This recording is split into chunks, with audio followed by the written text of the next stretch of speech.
Good evening, everyone. Are you ready for some more Final Fantasy Spring 2020 tournament action? Well, if not, too bad. I'm joined here in the booth by Cheesinator and Meridian. How are you two doing today? I'm doing great. How are you doing, Cheese? I'm pretty solid. Just woke up myself, but what better way to start your morning or evening, according to Edgeworth, with some Final Fantasy Randomizer Spring Tournament action, especially between two staples of the community like WillBloodworth and Demerine2. Did I say evening? It's evening somewhere.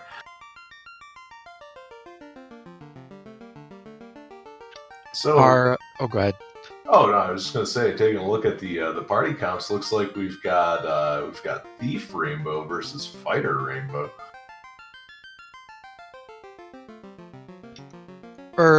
It's kind of a rainbow. I mean, it's colorful, but he's got two red mages over there. Oh, he didn't take the white mage. Oh, we've got a party change up here then. So yeah, if there's a lot of nuke available early, maybe we could see a reprise of a previous raid. Yeah, the double red mage comp, it feels like that's helping make up for the somewhat lack of offense that you have with Fighter Rainbow, at least in the early, or without a fighter in your party in the early going, because the Thief's not going to contribute damage for quite a while.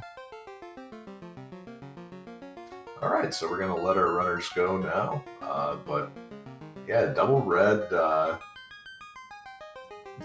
very interesting. If we see early Fade or Nuke, I think I like Will's chances here, but we'll see.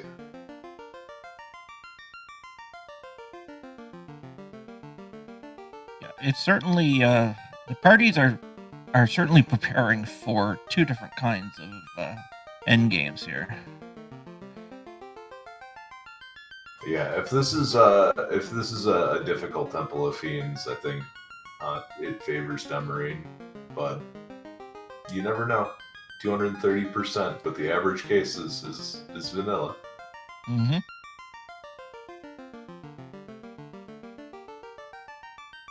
Yeah, the Fighter Rainbow comp is the most popular by far open party selection in the tournament. It's just well-rounded and it's got a lot of catch-alls. But we're about to head into Caneria and see what our first magic shops contain. Life 2 Red Mage learnable. But also Night learnable. Yeah, even despite the lack of a traditional damaging AoE here in the opening magic, I'm really happy with this, right? You get fast in Life 2 on Reds, you got Quad X and Bane. Those are still really efficient at killing things, just not everything. Yeah, it looks like... Very efficient at killing things in the early game, certainly. Alright, well, just gonna throw a Life 2 out there. But the, do we have a party reroll? I think Dem might have just realized that more red mages is the way to go. I'm guessing that's what she's going for with this reroll. Also taking the time to rename the party as well. Yeah, not going with AAA, BBBBB, CCC strats.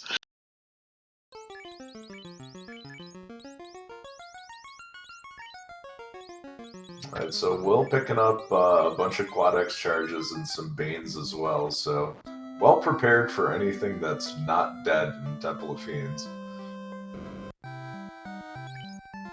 Alright, so it's about... Gosh, the reroll did cost kind of a lot of time. It was about 1:30 when Dem re-entered Caneria for the second time, so we'll have to see if that ends up costing later, and if comparatively the extra red mage would have made the difference. Yeah, certainly this early, you can't really say that anyone's in the lead, but that time may end up playing a pivotal role in the late game.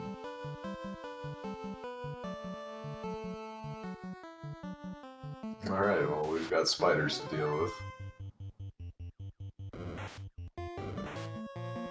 I'll say I like that Will started in this particular case by getting that fight against imps for level 2 right away.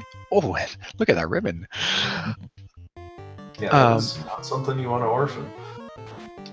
The level 2, when you don't have hard damaging spells, is a good idea in case you'd get trapped by a lot of unrunnables in your way through TOF, for example, and you don't want to run out of magic charges before the Garland fight. Alright, well, we're going to Dwarf Cave. There's an adamant and a TNT. Yeah, going from level 1 to level 2 basically doubles your HP and gives you an extra cast of any level 1 magic you might have. Of course, with Garland here, we don't even have to be taking risks. It's deterministic that this quad X, which is kind of a power word kill if you can compare it to other RPGs, will instantly kill anything that does not resist death and has less than 300 HP, and Garland cannot roll over 300 HP in this format. And of course, having said all that, Will is just going to poison smoke Garland instead. Yeah. In style. I should also say a bit about the flags. For anyone who hasn't watched the sea flags this week so far, in the first week of the tournament, we have an incentivized sea shrine, which is why they're sea flags. And also a feature of the whole Swiss portion of the tournament is that we're looking for a deliberately loose canal somewhere in the early game. If we find no other progression, it has to be either in 8 overworld chests or in the 10 first chests in Marsh Cave. Alright, so we just saw level 2 nuke, and that is very, very rewarding as far as party reroll goes.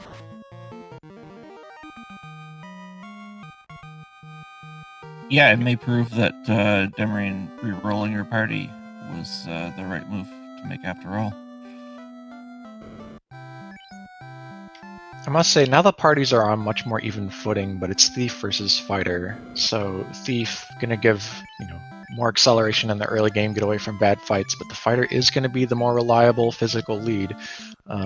So it'll come down probably to how difficult Topher is with spells and skills to make the difference between those two characters. The other place that I would like to see is Sea Shrine and Sky, because you have a lot of hard-hitting enemies, and there's the canal indoors. You have a lot of enemies that can hit very hard, and the Thief armor just is not as good as the Fighter armor.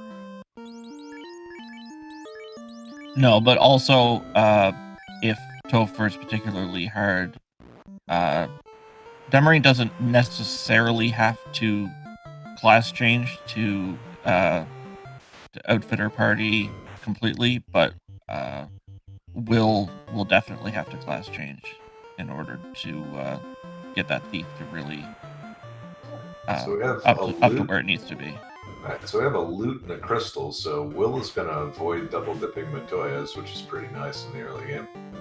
Yeah, it's convenient. Unfortunately, he took away the instrument that dwarf had been keeping himself company with deep down in the mines, so he's just going to be sitting there twiddling his thumbs now.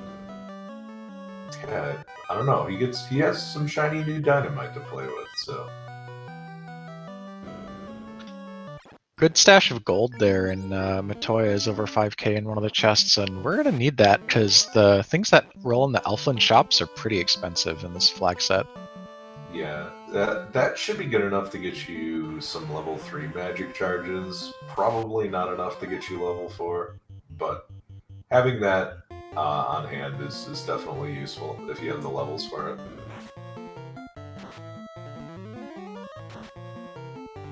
So we've got to talk a bit about progression now, because 2 pieces are complete. We have a free ship, which you can see they've been sailing around with, and we've got our loose canal already from the dwarves. That means we can go out into the outer sea, we can visit the Melmond area and the top of the Earth Cave, we can go to Crescent Lake to talk to the sages, and we can even make it all the way up to some northern continents via docks that are added in the randomizer. And if we see an Oxyale early, that could mean a trip to Sea Shrine.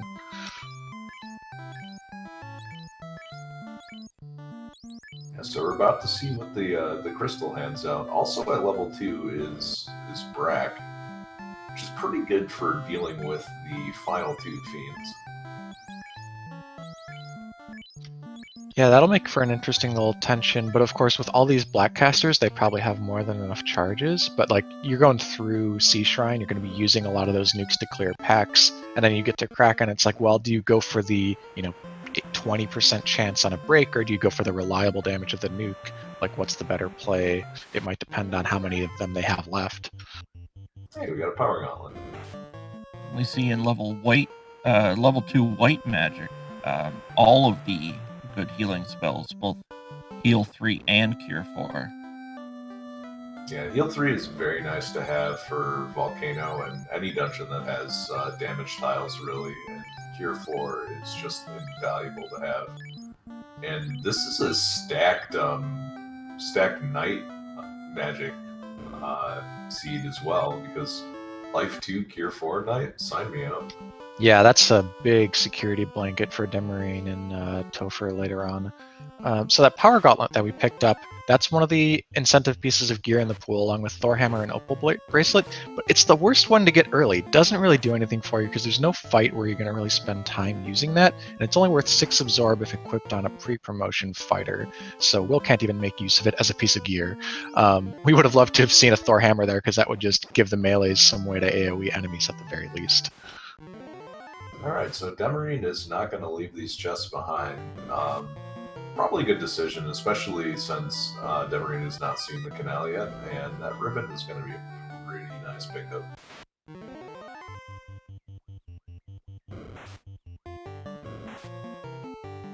Yeah, I think it can't really be overstated how convenient, how safe it is to have a ribboned life caster in the early game. You don't know yet what spells and scripts the enemies in those dungeons are going to roll, and whether or not you'll be mashing that reset button or able to just calmly leave the battle and pick your characters back up.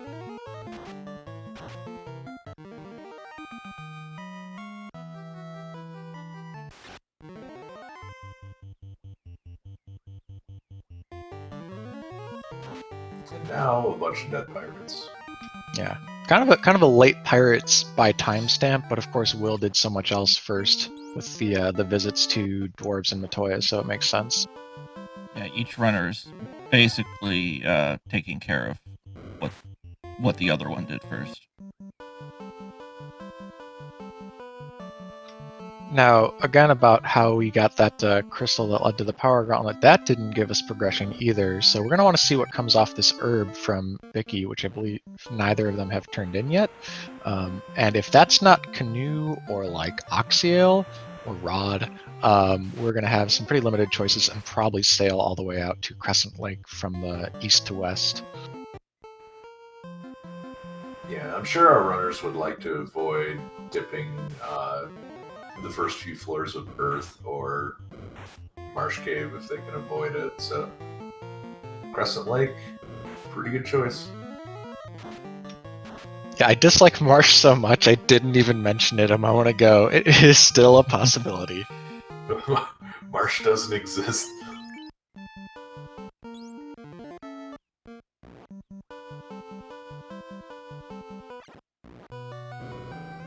Unlike with the Brady Bunch, it is not always Marsha, Marsha, Marsha in these flags.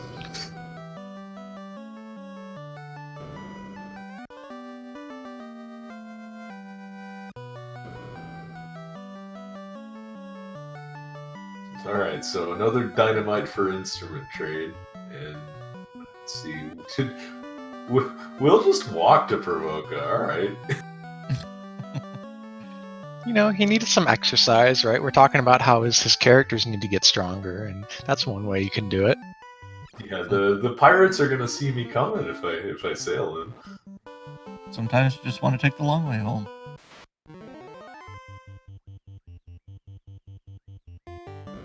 Yeah, it can get pretty like cabin feverish when you're quarantined on your ship for too long. Gotta go outside and stretch your legs.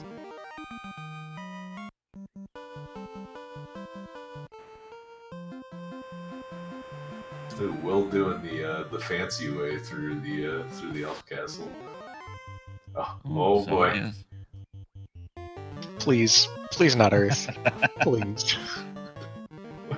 What could possibly roll bad in Earth?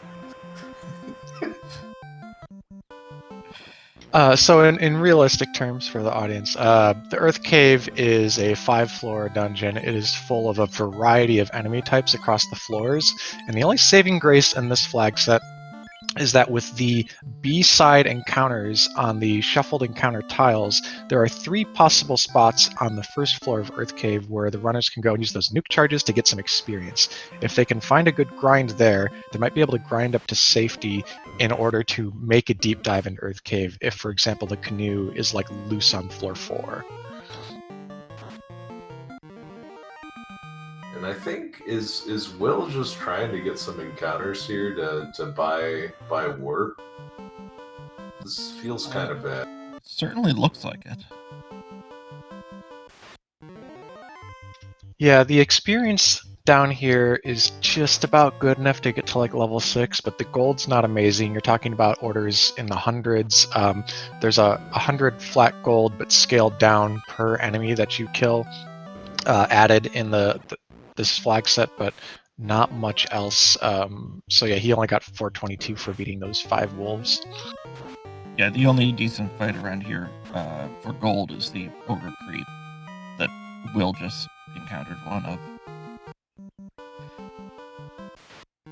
Yeah, it's practically vanilla strats there when you're fighting ogres and creeps to progress. Yeah. You gotta do what you gotta do. And warp can certainly be a huge time saver in the early game.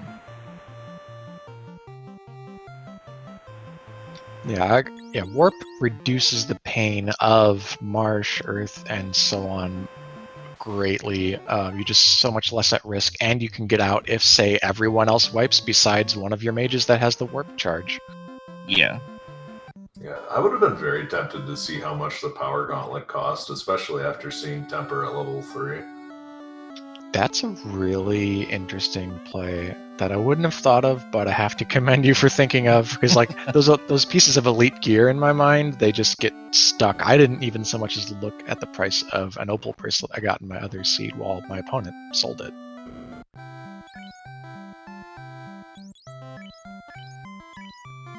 Not too much going on at the level 5 shop, so. How about at the armor shop? We found the pro rings already, but no gold bracelets or silvers yet.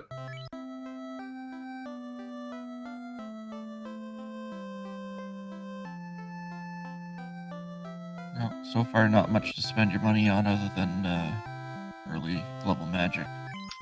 So is Will going to dip his toes into Earth because he's still kind of low level here? Is he going to check the tiles or what? Because this is definitely not Crescent Lake, but there is a key item guaranteed hanging out over there. Well, with so many nuke casters, I imagine he's hoping to find a juicy trap tile here. And this first one is not it. Nor is not. this. Gerpedes, they have a high HP amount in vanilla, and they can roll up to like 600 something on here. You just dump nukes into them and they don't die.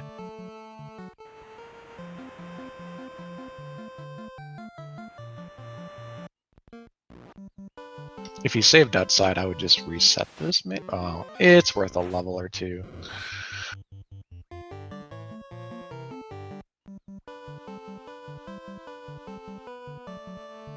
Yeah, I think if I was in Will's shoes, I would have just checked the Earth trap tile instead of checking these guys out first. But ooh, and look at which way Demarine's headed. That's gonna be a marsh check. With warp, at the very least, the top 4 chests should be pretty free. And we got a ribbon and a life caster, so a little less scary of a marsh than usual. A little less, but it always feels bad whenever you have to go into. Oh no! More fish. So Dem just opted to not save right outside, looked longingly at her inventory, but then did not use a cabin. I think this is a really low commitment marsh check, and wants to be able to just reset back to the, like, further away in the overworld if things don't go well. That's certainly what it looks like. Alright, meanwhile, Will has checked one chest for about 6k gold.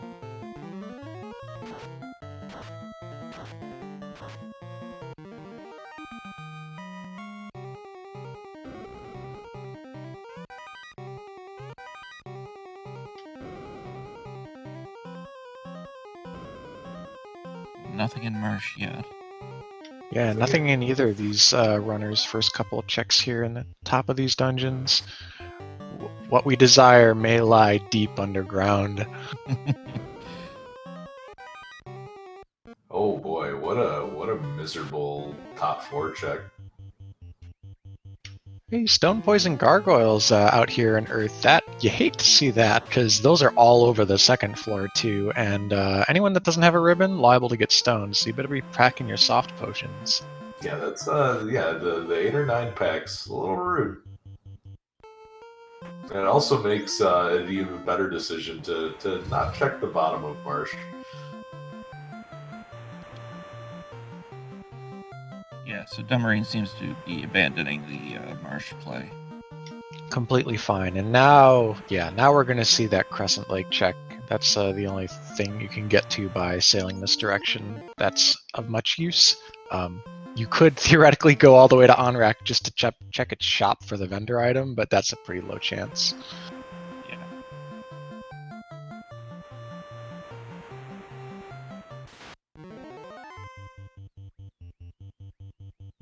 Will finding a black shirt, which is pretty nice. So one of those spellcasting items, just put that on the melee character.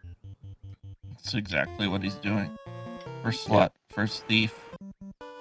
Gives the thief something to do in these large 9 packs of enemies. It's not as good as lightning or fire in Earth, but it's still going to be a high damaging spell on average. Ice 2 is the strongest of the tier 2 elemental AoEs. Oh.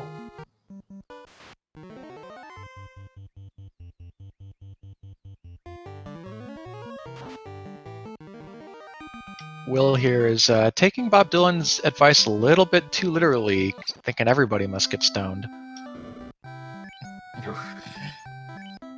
So how many soft? No, that's it. No more soft potions. So probably just gonna check these chests out and maybe reset.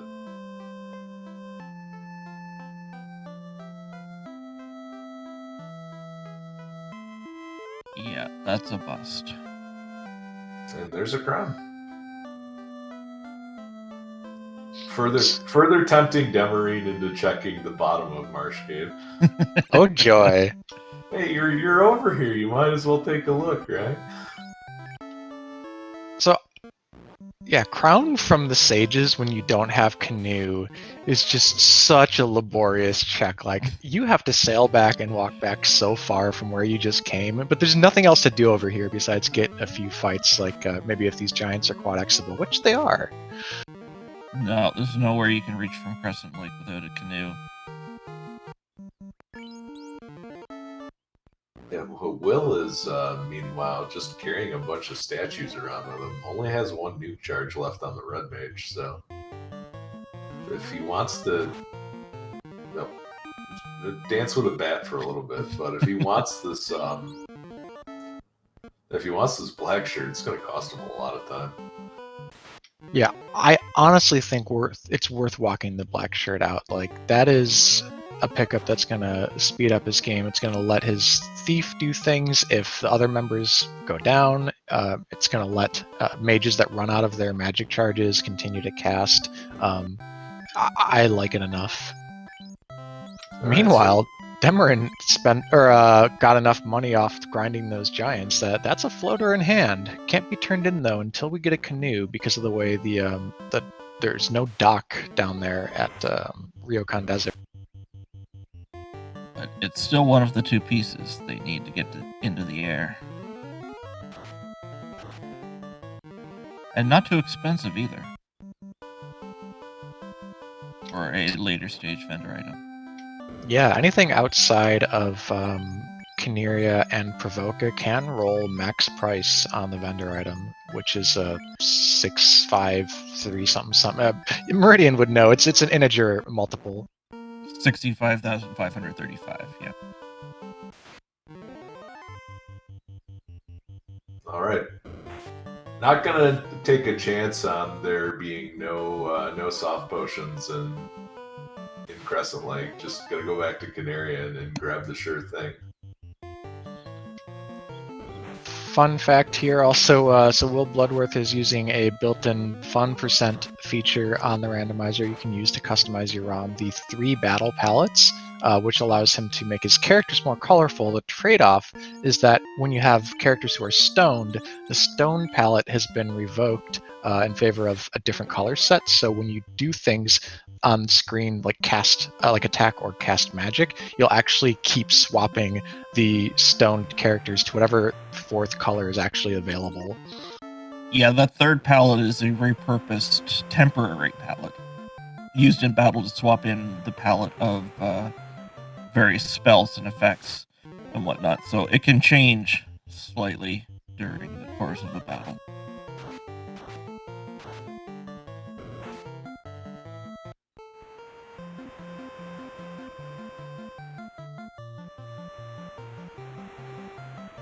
So with the shop item known, Demarine's path forward is pretty clear. It's either 6 chests in bottom of marsh or the 18 chests or so available in total in Earth Cave. Marsh is the lower commitment one, and it's close to the crown, so that still might be the better move here.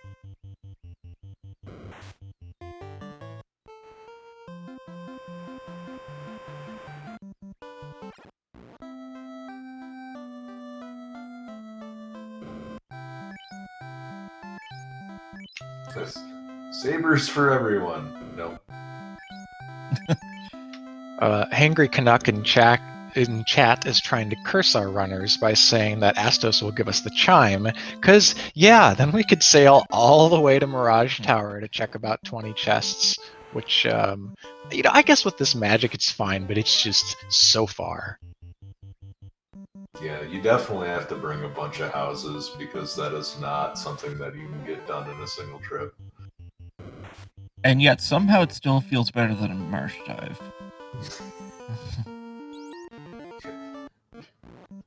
It's sort of the risk-reward thing, right? Yeah. You're at least getting experience out of it. I do have to say it's... Oh, go ahead. I was gonna say, Demarine's going to check the chest that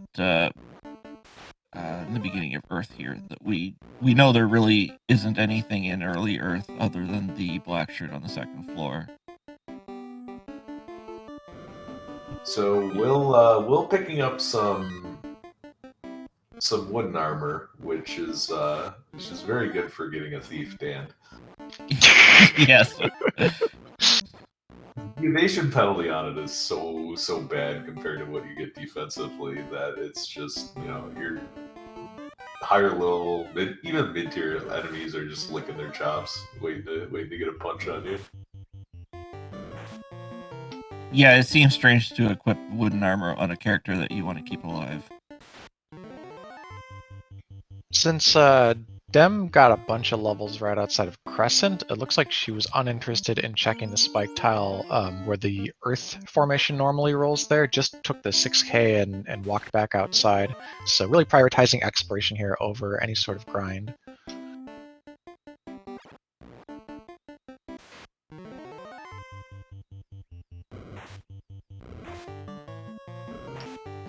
I do want to see Will turn in this crown. I think in either runner's shoes, I still also would have turned in the crown, because if that's canoe, which at this point, canoe or oxsail, pretty high likelihood there, you are in the air and you just feel so much better about the rest of the seed. Mm-hmm.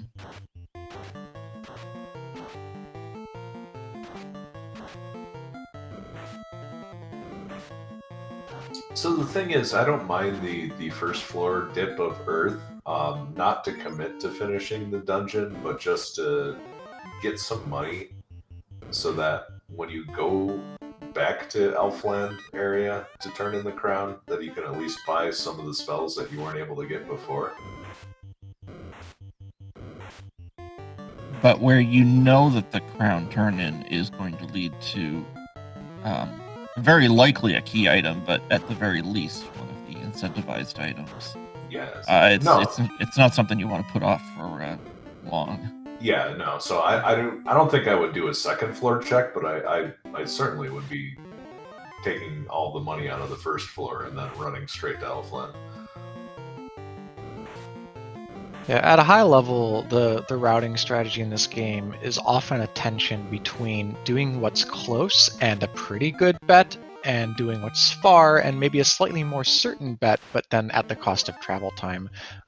Incentive locations, yeah, they can be your progression. They can also be duds like Thor Hammer, and then you'll feel like you wasted that time. But also, if you go through Earth and don't find anything loose, that's an even bigger sunk cost.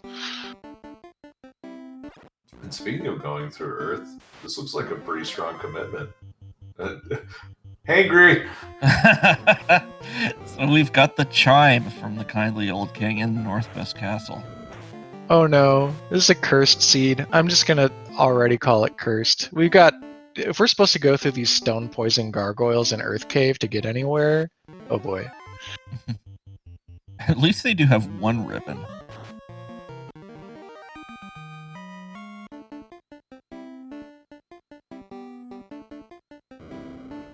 Alright, time to pick up the black shirt again. And then the remaining chests here. Yeah, we've got a lot of options that all feel very uncomfortable right now.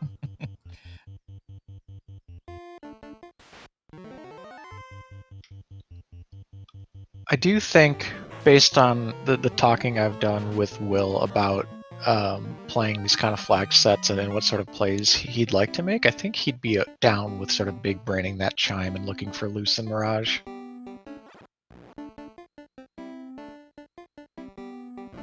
Considering most of his other options involve gargoyles, it might not be a bad idea. Yeah, he's already seen half of the chests available in Earth Cave, and those deeper floors, it's just a slog. As you can see, there's so much territory to wind through, whereas if you go to Mirage, you can save right outside. You can pretty easily warp or walk out experience that you get, and to check both of those two floors for more total chests that are in all of Earth Cave, I think it's a pretty good deal.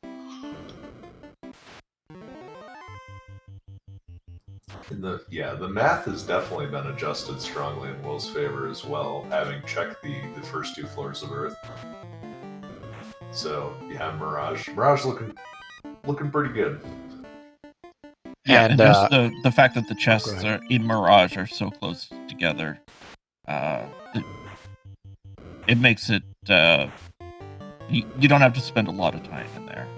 Yeah, to check everything. Demerine with two party members already down due to petrification. So yeah, the cockatrices are kind of French vanilla today. They don't have stone touch, but they have glance, and that's what took out these two members rather than the gargoyles we were talking about. Oh, so that's going to put even more petrification on the table for Ice Cave. Yeah, if you're doing Earth, you're buying a stack of 10 softs right now. Maybe even 20. At least. And they're expensive too, as chat has noted. So Will's looking to try to find some money. Probably for those soft potions.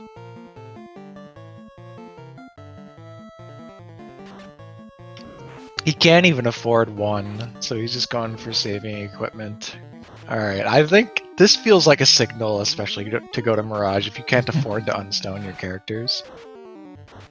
Yeah, those are pretty expensive soft potions.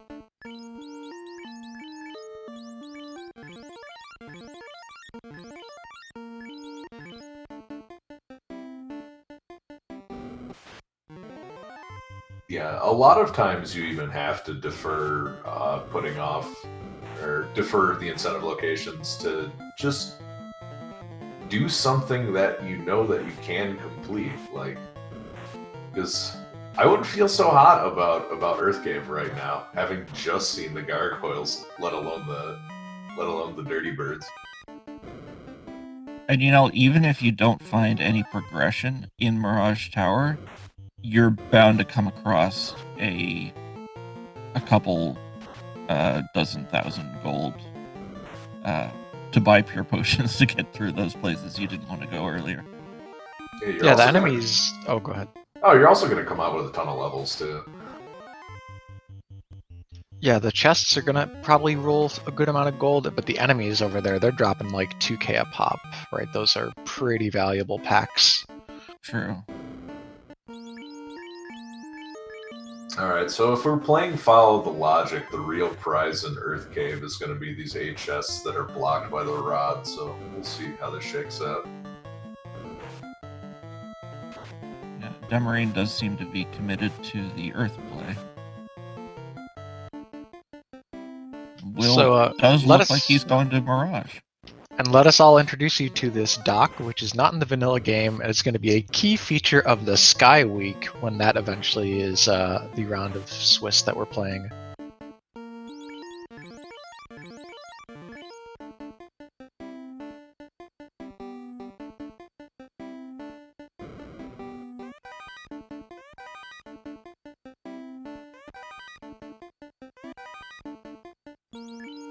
All right, everyone's opening a lot of boxes right now. Who's going to come out with the advantage?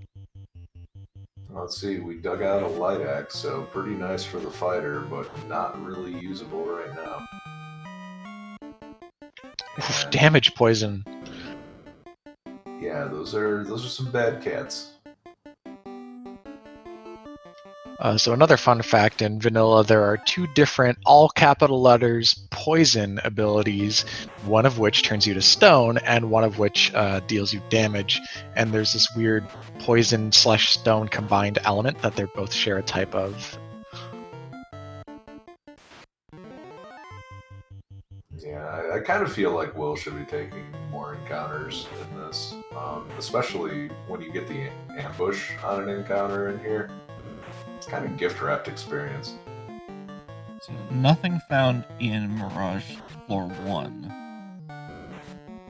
And only 3 chests left to check in Earth, so... Marsh looking more and more likely? Was that a death touch wizard? No, it just... Frog, damage. the upper red mage, had been taking so much physical damage. The wizards were hard to run from. They resist ice, which is what the black shirt was using, and Dem didn't want to initially spend a nuke, but had to get out of the fight alive. Yeah, so if this is a lich that has rolled high HP, this could be, I wouldn't say even a dangerous fight, but one that could take a long time. That light axe is sure gonna pay off. I was just about to say the same thing.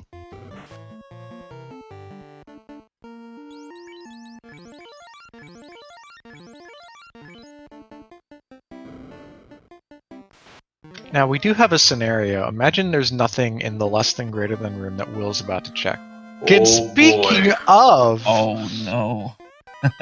Okay, so now, how many warp charges does Dem have? Because if it doesn't look like we have the resources to kill Lich, or we wipe to Lich, do you want to come back down to the 4th floor to get this canoe, or do you just want to do it later? Absolutely not. Oh, well, you have Will finding the defense sword in the greater than less than room, and a flame armor, so... There's some nice to haves, but nothing critical like he was hoping, so...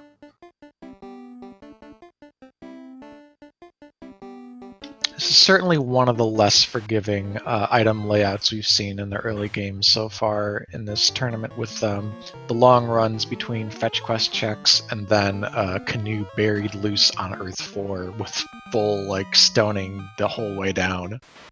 Yeah, so I wonder if Will's gonna be willing to go back to Earth and check the lower floors of Earth and get that canoe, or if he's thinking that Marsh might be a better gamble. There's certainly no ruling out that Marsh also doesn't have another loose item, but it's much, much lower odds at this point, and we know it to be a big gamble. But let's see what happens with this Lich fight for Demerine. Yeah, so Demerine able to save a couple of nukes here. And then we've also got the light axe as well. Okay, that Lich was not as dramatic as I was thinking. So we're out with the canoe, and we don't move. We save immediately, and perfect. So canoe in hand, Demarine's going to be in the air in about a minute or two. certainly advantage Demerine at this point in time. And that was our first orb lit at about the 37-minute mark, so good job, Demerine. Alright, Will is gonna follow a little bit behind, it seems, so not too bad, and he at least has the defense sword as a consolation, so if it turns out you have to do one-man heroics in Temple of Fiends, that's gonna come in real handy. It was an expensive reset there. Will, low on camping gear, was trying to make it all the way to the door of Earth Cave without saving. Didn't like the encounter and then reset back to Melmond. But anyways, he will save a tick of time. Since this is his second time in Earth, he's already checked all the chests on the first 2 floors, but the canoe is in the very last room, so he's going to check all the ones on the way to it. But at least he is making the right play by coming back here. Yeah, this limits the damage of the Mirage dive. Yeah, and I also think you would check all of the chests on the way down anyway, knowing that there's at least 2 loose, no matter where you found that canoe. I would be very hard-pressed to go mode after finding a canoe on floor 3, only to have to come back to floor 4 later. Yeah. And at the 39-minute mark, Demerine is the first runner in the air. What will she prioritize?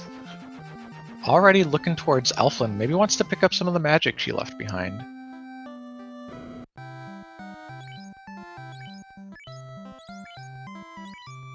Yeah, if you're gonna clear out a bunch of Cardia dungeons, having a ton of warp charges always good to have. And that also corrects me, because earlier I was postulating, oh, well, Demerine might warp out, do whatever. She didn't have a single warp charge at the time. It's commitment.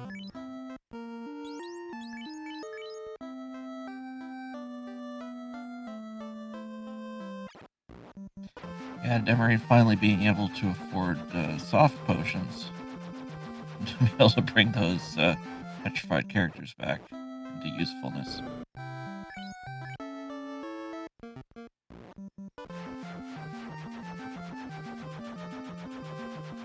Now, is this an intentional leaving the Black Mage Stone? Because if so, I actually do like it.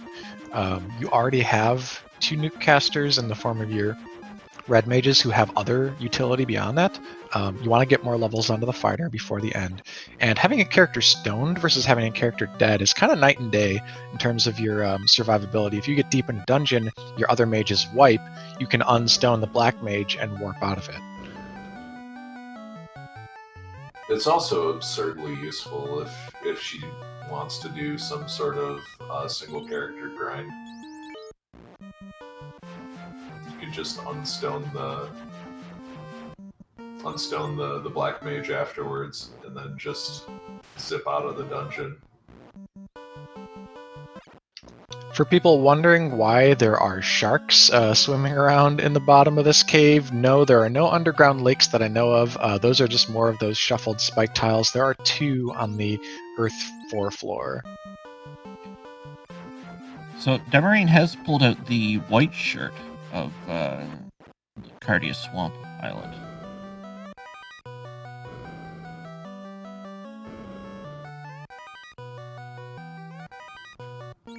Oh, there's Excal as well, and Will takes an absolute shot from these bad men. 3 hits for 204 is not what you want to see here. And it's not what you want to see when you can encounter 9 of them in Temple of Fiends. Yeah, and No. I think up to 5 of them in the Sky Palace. Especially considering that first nuke didn't take any of them out. Those are some bad men. So immediately, before other available dungeon possibilities, we see Demerine making the play to Castle Ordeals. This is an incentive location. It has 8 non-incentive chests as well, and 3 spike tiles for what that's worth if you are looking for experience. Did we see what Sarda had at all? I don't know if she routed that in. It looked like Elfland to Cardia's to Ordeals. Yeah, no Sarda check yet. Yeah, Sarda is one of those that I like to check straight away. It's mostly because I've forgotten to make that check quite often. It's close to where you resurrect the airship, and it's easy to forget if you don't. But Will picking up the canoe, so not too far behind. Has all light warriors up for this Lich fight, so should be even freer than it was for Demerine. Those are some big zombie dragons as well.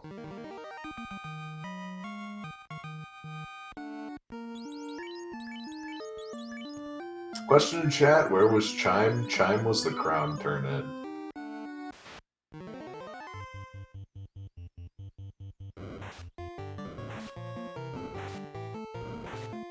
Yeah, thanks to our tracker, MG Weirdo, for keeping very good notes for us to reference back to.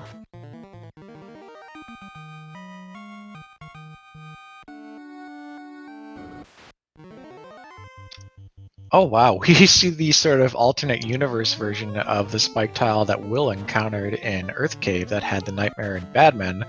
Demerine finds the Nightmare and Evil Men. So two different, I guess, battalions of horse riding figures are assaulting our runners today. Yeah, she skips it on the way back. I would be very tempted to just hit that tile again and just wipe them out. Evil Men are so good for experience. Yeah, and they seem much tamer than their Badmen counterparts. By the way, notorious fun fact, evil men are responsible for the enemy nuke that can roll into the spell pool. You never know where, you never know how deep in an enemy's script, but we have this tournament seen the nuke on one of the random enemies. Yeah, I believe in the original game it's their 6th spell in their spell list that's 8 spells long. I think it might even be second, right after Exfer. Yeah, I think is it second as well? Yeah, I remember Geyer talking about how terrifying it is when Exfer gets cast in that fight.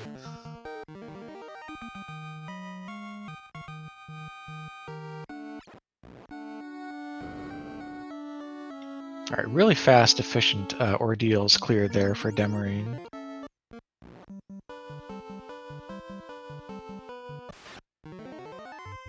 Yeah, and getting the Oxial up front, pretty nice, because now you can head over to the on-rack area and finish both of those incentive locations out.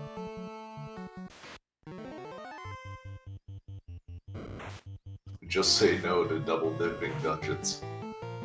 Yeah, that's been the name of the game so far. In this week, we've seen a lot of different styles of routing, but it really pays off to try and be efficient and clear out dungeons in proximity to each other, especially incentive dungeons, together if you can. No, Tyro! Tyro, food, not friend. Oh. Here, take this Thor hammer. What? Yeah, that's the Thor hammer that comes late enough that you're like, I really don't care. But if we'd been able to visit Sarda earlier, that would have helped us a lot. At least it comes before C, so it's okay, but it still feels bad. Yeah. Yeah, it could be useful to throw out in C a couple times. That is a less than desirable tip for the DoorDash delivery man.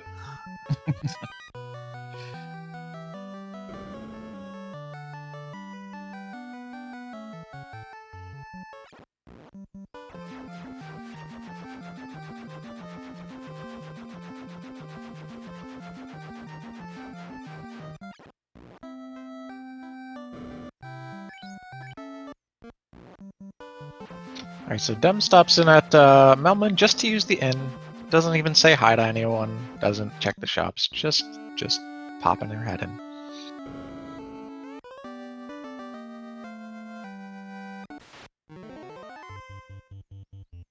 Gets her chime, though, at a much more convenient time because now it's not liable to mislead her.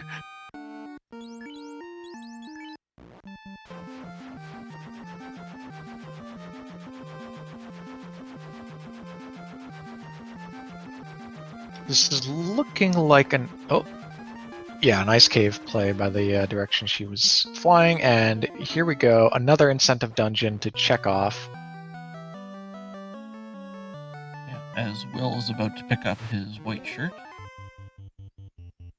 Yeah, still not committing to the on-rack area. Maybe he wants to promote first. Promoting is a higher priority for Will, given his party composition, as the thief can't really use too much equipment before class change. However, did just pick up that coral sword, which is tied for the best pre-promotion thief weapon. That's not a Maza, of course.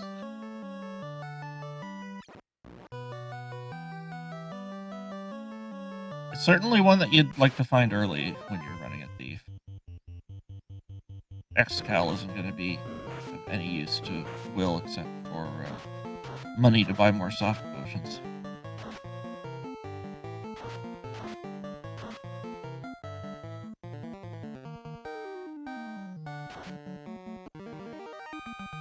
We have a question and ensuing discussion in chat about the importance of class change and how often people finish runs without it, especially in this tournament.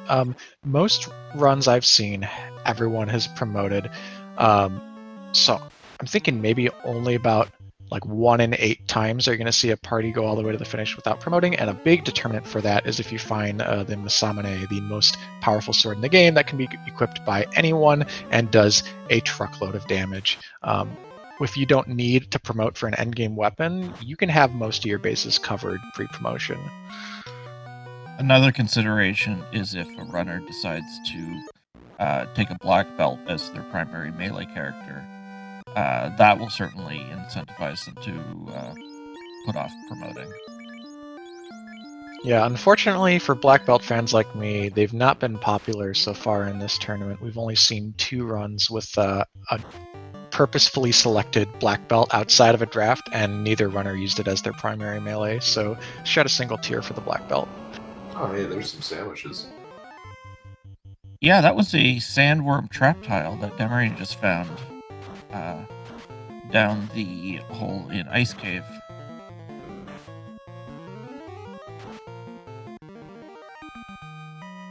It's one to keep in mind if you need levels later in the game and haven't found anything better.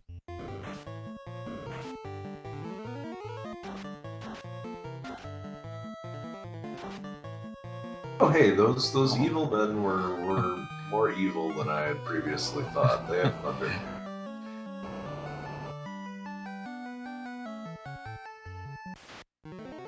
So I guess we can start talking about go mode, what's required, and what the runners might do from here to find it. Demerine only needs the key to be in go mode, and has 2 more incentive locations after this in the form of Waterfall and Sea Shrine.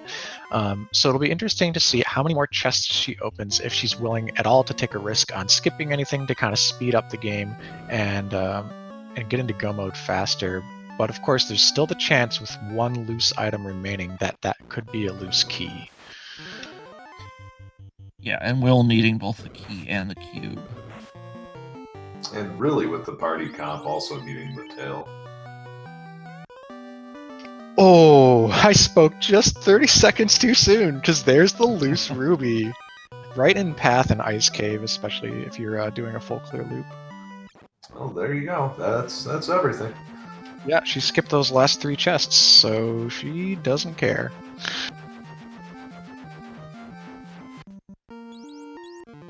So yeah, with this routing, things are looking real good for Demerine, and we'll see if the ruby leads to anything. Well, Titan's Trove is incentivized, so it's going to lead to, at the very least, maybe an opal bracelet. I'm willing to bet it's the tail. Oh, it's the key. Okay, So- well, this opens up a whole new world of possibilities. I mean, the key opens up a bunch of quick checks in the inner sea if Demarine's looking for gear. However, if you just go to Waterfall and you find the tail before entering Sea Shrine, I could still see diverting to Cardia to promote before doing Sea Shrine. But if it's right side and Mermaids, you're probably going to not full clear, but rather finish out the Mermaids, finish out Kraken, and then promote late. Yeah, and I think with one ribbon in tow, Demarine's probably also gonna grab all the chests on the all the chests on the Mermaid's floor. They're free-ish. Once you get down there, they're free. Oh yeah. Yeah, so I'm hitching my prediction horse to Demerine looking for this tail deliberately, because promotion means Xcal and it means Life 2 Cure 4 on the night. That's just too much to pass up for the time being. So even though that key was go mode, she could just finish Sea Shrine right now and start lighting orbs. Needs to still find a little bit more to secure that end game. Will basically following in Demarine's shoes, but a few minutes behind.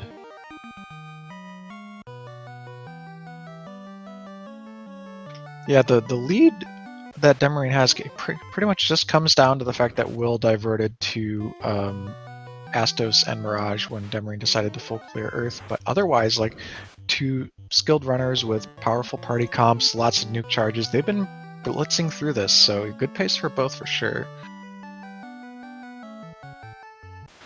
Oh, yeah, I didn't mean to imply otherwise. Oh no, I didn't think that, yeah.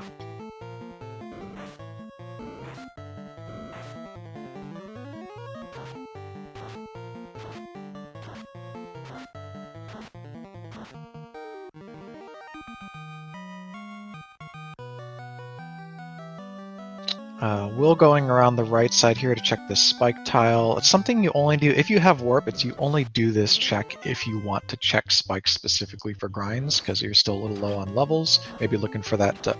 Ooh, speaking of tiles, holy cow! Oh, no. The waters on this Naga water pack. First of all, they rolled a full set of 8 enemies, and they have Zap, Time Elemental, Instant Death, AoE. That hits everyone that wasn't ribboned up. So this red mage has got to get through the fight solo. But fortunately, though, the water's deciding not to swing, and that is a huge benefit. And we just got 32,000 experience all onto that one. Oh, and a French vanilla ribbon inside the waterfall. This could not be going better for Demerine right now. But to wrap up the point I was making about for Will, he took a route here with warp where he could check these 2 grind tiles and still check the incentive chest, and then he's going to finish up Ice Cave normally and get his ruby. How about dragon armor too?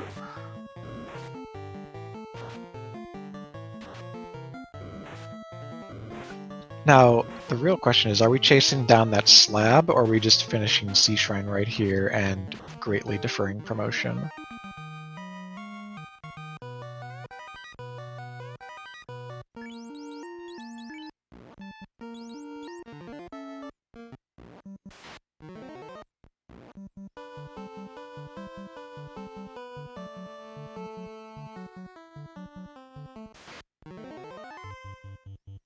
Yeah, I like Demon Frog in chat's suggestion to finish what you're doing here, not double dip, not leave the area, do Sea Shrine right now, and then you'll get levels walking in Sky Castle, probably enough to get, say, 2 charges of magic on that promoted night when it is eventually promoted. That's about the number I'd feel comfortable with if I'm rocking a night with Life 2. Yeah, you don't need too many, especially considering you have other Life 2 casters. It's just an in case of emergency kind of spell that you need to have a cast of. Yeah, in case of a Kraken 2 punching out both of your mages, emergency break glass, cast Yeah. life 2 from your knight. Exactly.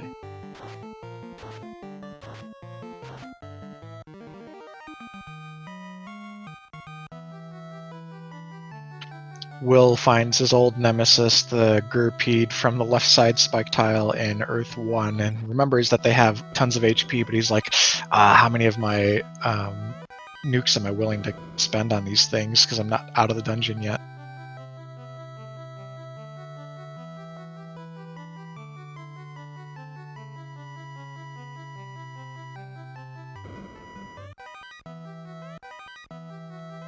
Looks like he's willing to spend them all. Okay, and Demerine gets the bottle, so we're coming out of the Onrak continent with the 2 fetch quests that have turn-ins in the northeast portion of the map, so at least those 2 can be roped together. One of them's going to end in the opal bracelet, the other one's going to end in the tail. Both non-essential, but very valuable.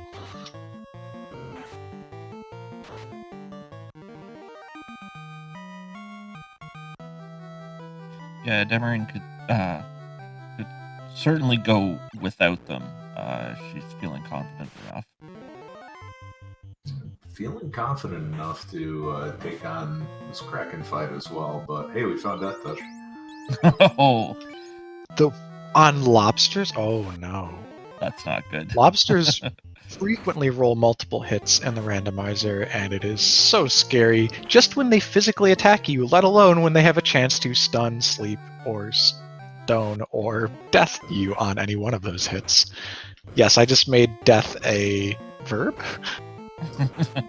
Not to mention, they also show up on the Waterfall in Temple of Fiends, so Yeah, not so nice. Not quite Gurmeduce's, but it's pretty bad. Will checks 3 chests that Demerine left behind in the ice cave and is rewarded with a wooden stick. That'll show him. Aha! Oh no. I'm so sorry for Dem right now. Red Hags, which is a frequent unrunnable pack that can roll 7 to 8 of them in the Sea Shrine, has Trance, non-elemental, AoE stun. It takes 25% chance each action for someone to come back from stun status, so we could be here a while, and if there's anything behind stun on or trance on that script, we might just wipe.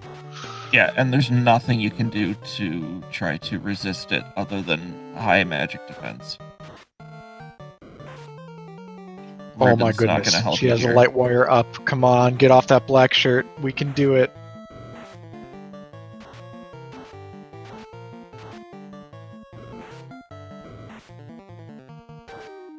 Oh, so clutch. Oh, not all of them are dying! No, they have high HP!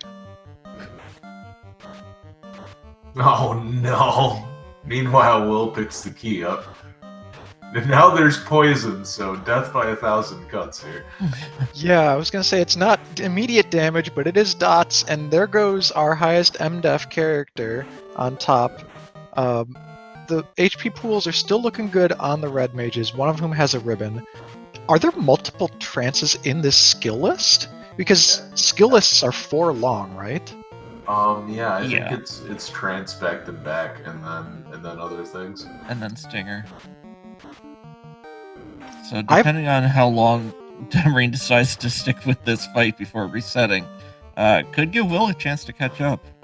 I think this is trance, stinger, trance, right? And that's 3 of the 4 trances that come from the vanilla sorcerers. It could also simply be trance, stinger. So the way she routed that, she lost right side. Am I correct? Yes. Okay, if she wants to gamble that the slab is the tail and the bottle is the opal, she can go left immediately, but it doesn't look like that's her plan.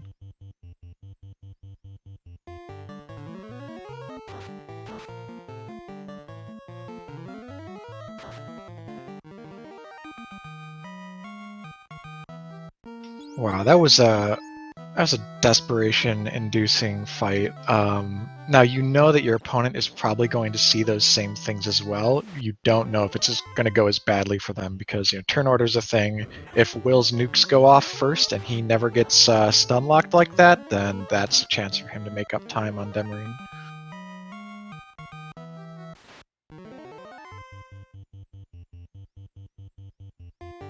Yeah, as we've seen in the past, you don't necessarily see the thunder from the pirates.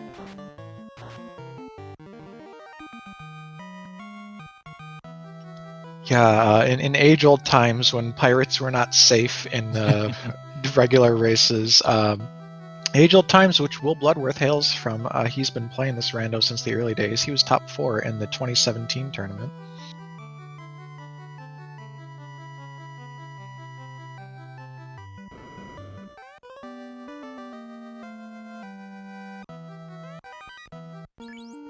Yeah, All right. Will having a little bit better luck with this this encounter.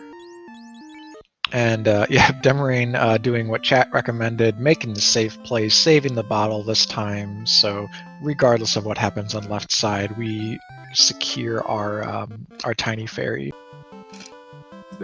Oh, secure it so much so that we're actually just going to go promote and turn this in now. Like, screw the rest of that noise. This also affords the opportunity to do Sea Shrine last, so you still have to kill Carrie and Tiamat. You can get levels. Levels mean magic defense. All considerations for maybe coming back later. Yeah, and this certainly may, in fact, be Demerine's plan.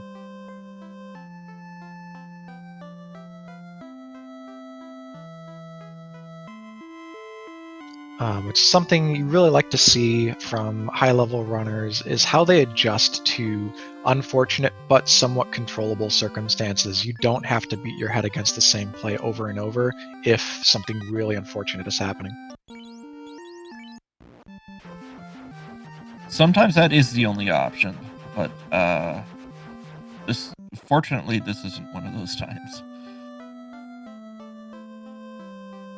I like what Will's doing here. He deliberately took this fight a couple more times. Now, he might not have been zapped down yet to instill fear in him, but this is one of the highest EXP yield encounters in the entire game. And with 3 nuke casters, yeah, this is a good way to get yourself levels that are even more efficient than the ones you can get in Sky Castle. Yeah, there's nothing wrong with burning your remaining charges and getting out with 3 or 4 levels. No, but like we said, an enemy can have something absolutely terrible. One runner gets crippled by it, the other runner just doesn't even see it at all. Now, there is one tension here in that if Will wanted his ninja to be casting nuke and getting those 4 nuke charges, that's probably not happening now. By the time he promotes, he's going to be a pretty high level on the ninja already and have missed some of those odd-leveled magic charge levels. But by the same token, his party does need more levels to win. It just flat out, the thief needs to get into a safer HP range than the fighter, and that takes more levels. Yeah, and considering the entire rest of his party can cast all of those black magic spells, getting the black magic on the ninja isn't going to be so much of a priority. Agreed. I mean, it would be nice, but not essential. Ooh, Demerine has no pro rings yet, but is going to buy a suite of 4 in the shop here for 4k each, so going to be much better protected both physically and from the death element. Another note: does Will have a anyone that can cast, or excuse me, sorry about that. Does Will have anybody that has found a katana yet? I haven't seen a katana in his pickups. In fact, I haven't seen one for either runner. No, I don't remember seeing one. Blue State. That's T-Rex. So, fun couple bits of trivia here for chat. This is one of the rarest encounters in the game. Of course, like any encounter 8, it's a 1 in 64 chance, sort of in the way that the encounter table can roll, but in the randomizer we shuffle rarities, and my co-commentator Meridian is responsible for fixing a bug to get those encounter 8s back into the pool. also responsible for creating the bug in the first place, but Hey! we won't dwell on that. The saber T damage poison. Will saw that earlier. I love T-Rexes. I love that you can encounter them more often now. They're worth a gob ton of experience, and if they roll low, actually an amazing solo grind. Like finding one of those off Power Cycle, that's juicy steak.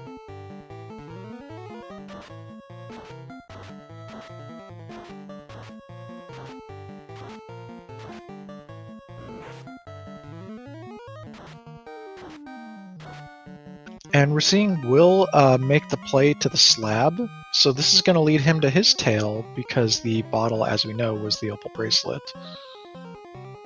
Or rather, no, he's checking the bottle first. Okay, fair.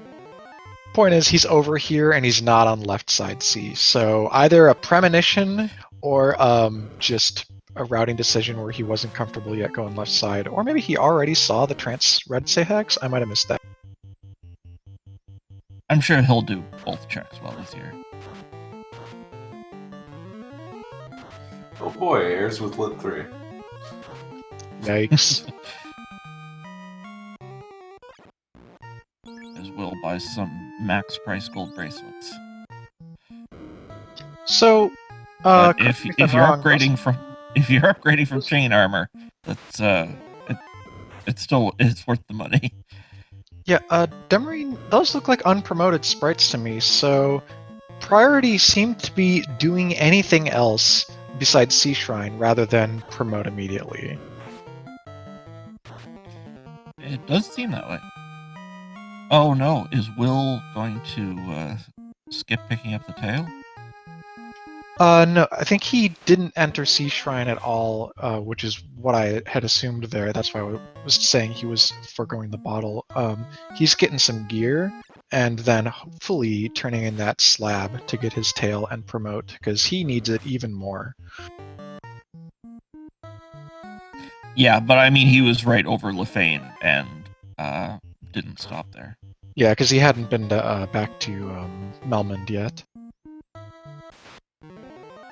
Oh, he hasn't translated the slab. Okay.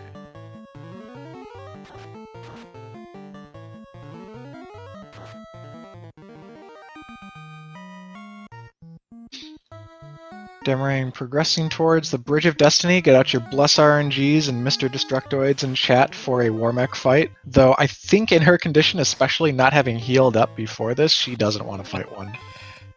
If I was in her position, I wouldn't want to encounter one. I mean, I don't know if she has all the temper charges yet. I want to say she bought them.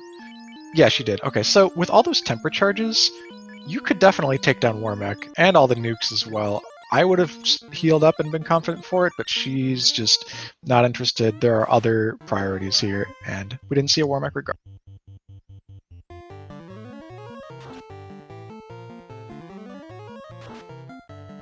Yeah, meanwhile, Will's just ripping through Volcano, but can't get through these guys.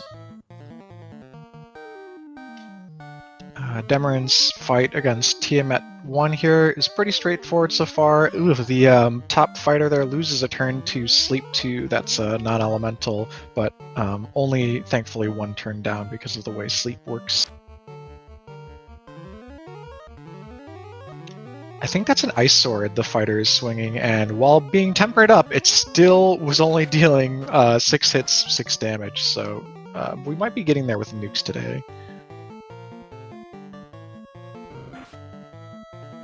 Oh, and Stun Touch! Oh my goodness. So this fighter's just not contributing at all. We're gonna need to get some more nukes out there quick. Oh, but the nuke charges are out, and they share a slot with Cure 4, which would alleviate the stun, so no way to get out of that stun lock right now. Uh-oh.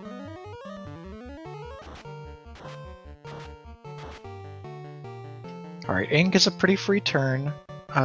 So this might be the one. Okay, Black Mage, who did have a nuke coming out, goes down. Red Mage contributes 75 damage. Fighter, ooh, only one hit there for 59 damage, so high evade on the Tiamat. Don't have any lock charges. And on the left side of your screen, blink and you miss it. Will just defeated Carry to Light, his second orb. But Demerine lights her second orb as well, so pretty close.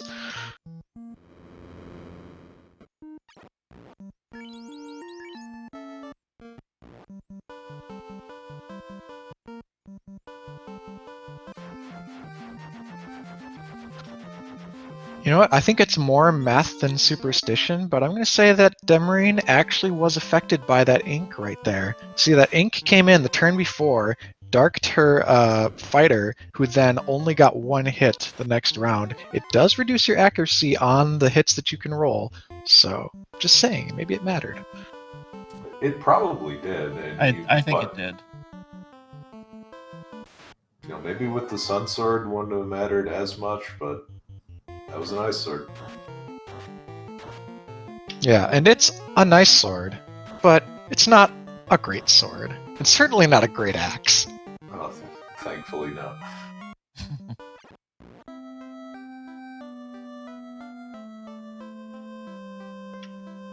And we're gonna get this tail here to promote so we could use the Excalibur, which would have been a much better sword.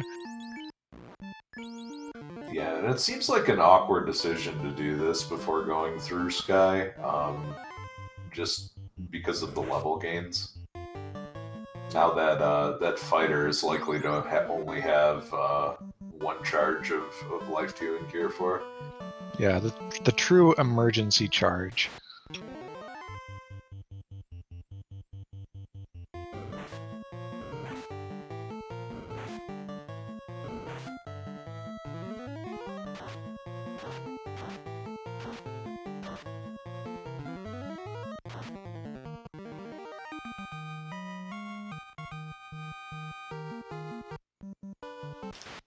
I think Will's about to do the exact same thing here. The proximity play of, hey, Mirage is right next to Lefane. I need to go there and check the item, but let's do Sky first. So it's going to be promote last for him. Well, not last. He does have Sea Shrine after this.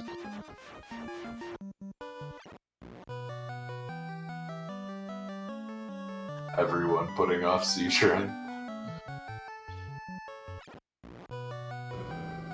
Well, with the the skills and spells that we've seen from the monsters in Sea Shrine, can't really blame them. It is definitely unusual. With this flag set's logic, how the Sea Shrine can roll required early, you often see it not only done in the early game, but also Kraken attacked in the first hour. But here we're going to be having Sea Shrine last for all the runners.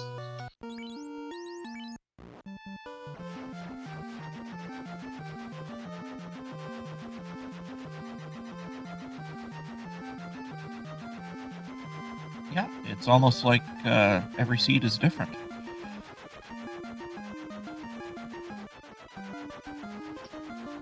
Words of wisdom straight from the developer's mouth. You heard it here first.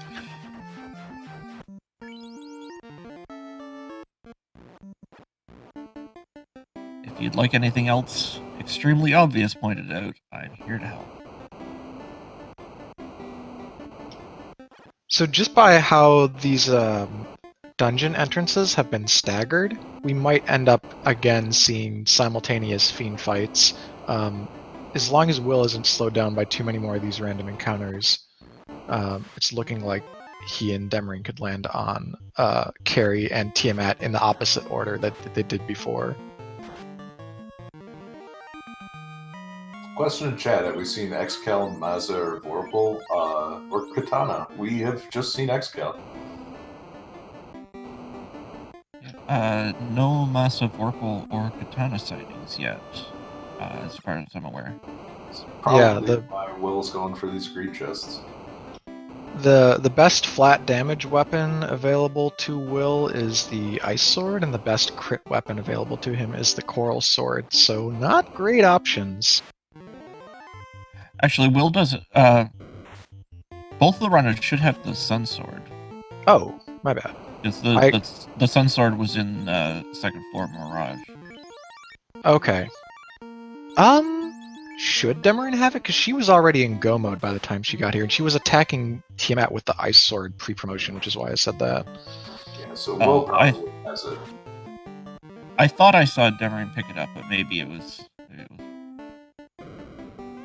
No, isn't Demerine's fighter swing a sun sword? Or That's no, an X-Cal now. That's Yeah. X-Cal. Okay. All right, I'm just making things up now, I guess. That's okay. Part of commentary is telling stories, even if they're not true.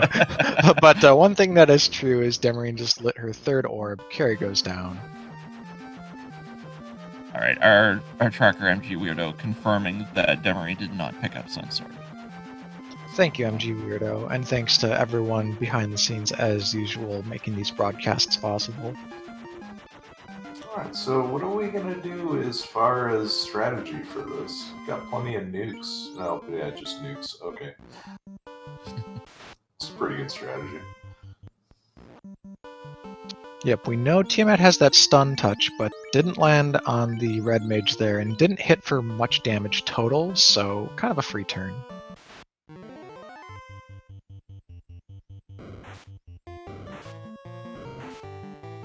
Yeah, Will does have Bane, but electing to try to take Tiamat down with damage instead.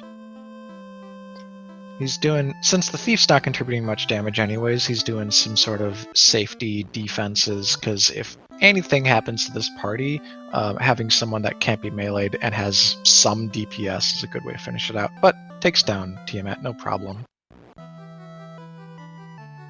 Alright, so Demerine finally deciding to brave the dangers of the waters once again. Yeah, so right now we can see while they're tied for orbs, Demerine is a promotion ahead for sure, as well as maybe half the walk through left side C. Will, if he's promoting, he's doing it dead last. He doesn't have a katana though, so maybe he's just thinking his thief's not really going to contribute, and it's going to be about using these nukes to get through a low roll Topher. He also hasn't turned in the slab for the tail yet, either. Yeah. Oh, you know what? Because he doesn't have the bottle, right? He doesn't even know that there's the whole 50-50 between the two fetch items. As far as he's concerned, slab leads to opal bracelet, and it's a waste of time. Oh, he hasn't been down to the mermaids yet. Yeah, that Okay. rationalizes a lot of his previous decisions much more so than I was assuming. Yeah.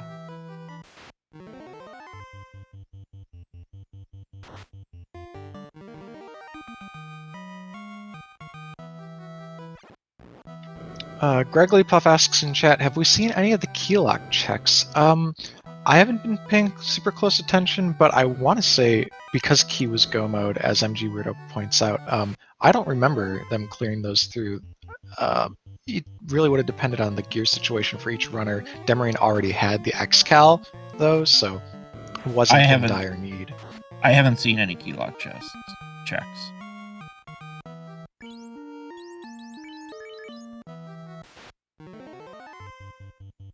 Oh, there, Will finds a katana.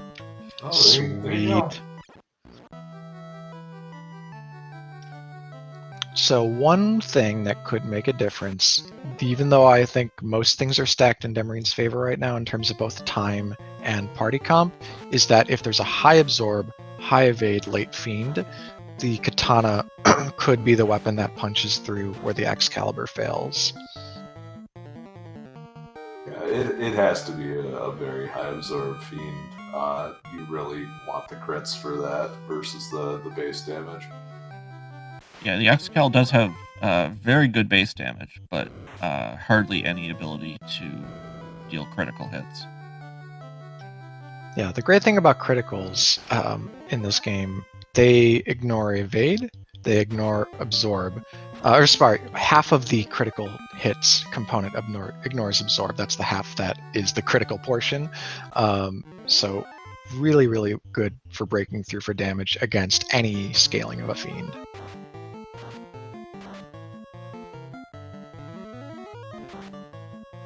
Yeah, and the katana being tied with the Vorpal for having the highest crit rate in the game.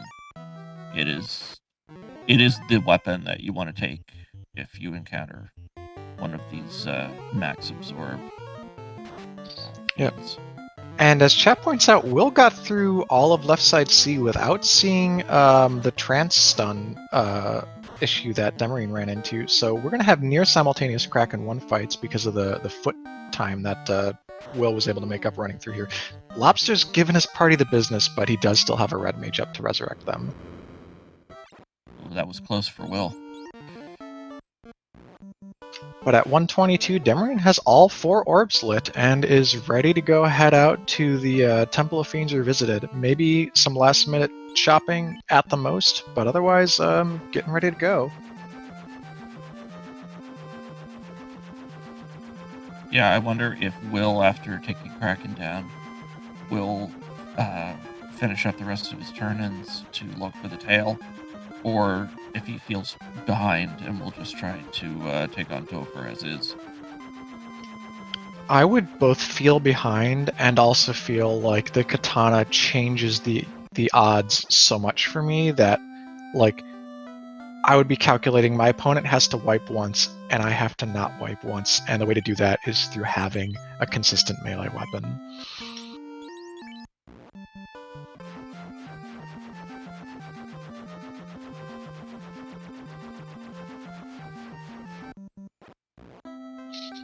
Regardless, 2 runners with 4 orbs lit. This is about as close as it gets in these week 1 spring tournament matches, so buckle in. We're ready for a dive that's absolutely going to be decided on the strength of the Temple of Fiends Revisited.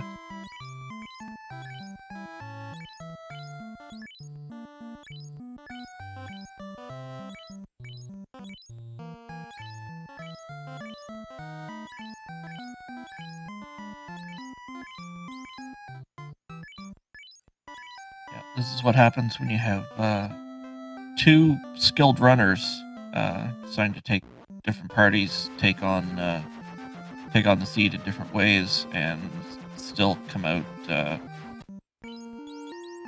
Oh boy, and Will entering is Temple just of going Fiends in. at the Yeah. same time. Yeah, Will's just going for it. Wow. So this is his chance, right? He has entered the temple first. He has temper and he has nuke. Any weapon in the game can win with temper and power gauntlet and defense sword like he has. HP total's not great, but boy, if this Topher doesn't nuke him down, this could be the big bet that pays off and seals a victory. So I'm really excited with runners this close. This is going to be a great finish. Yeah, Will is definitely gonna take the aggressive approach and just try to nuke down all of the fiends, and that's kind of what you have to do with the resources that he has on the table. Yeah, but if he wipes even once, I can see him going back to get the tail and promote. Yeah. Come back with that katana. Ooh, cheeky checks here in these validation chests. Finds a giant sword. It's not as big as it's cracked up to be, though. That's not a Masmin. Moving on.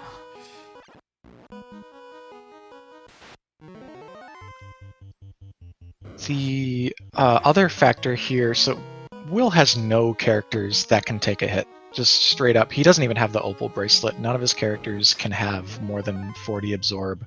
That ninja, had it been promoted, would have been able to get some endgame quality gear, but not to be the case now. So Kraken, Carry as well. Carry 2 can roll a lot of hits, so both those fiends can be pretty dangerous. He also can't really survive a high roll nuke either.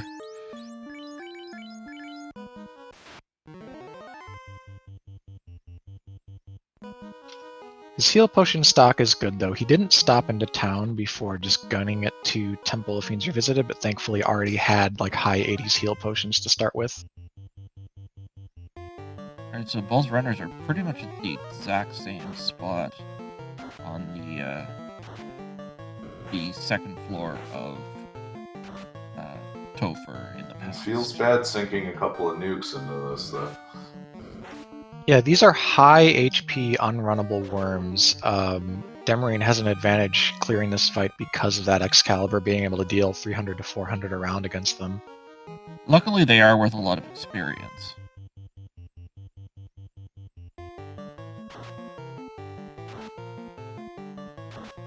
Yeah, you're looking at those nukes, heal 3s, cure 4s. You want those charges, so gonna try and get through the rest of this one with melee. Is that second red wizard or red mage doesn't even have a weapon equipped? Might need that giant sword.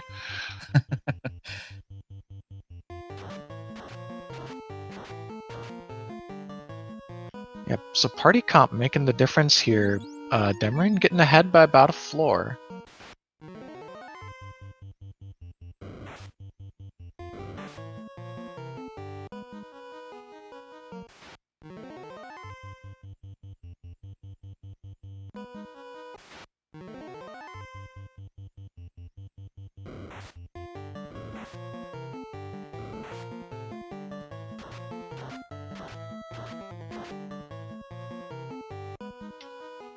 Demerine ran into a couple of Gurmedusa packs there, just threw out a Thor hammer to kind of thin the herd while trying to run. Needed to roll 120 to kill one though, so not a great pack.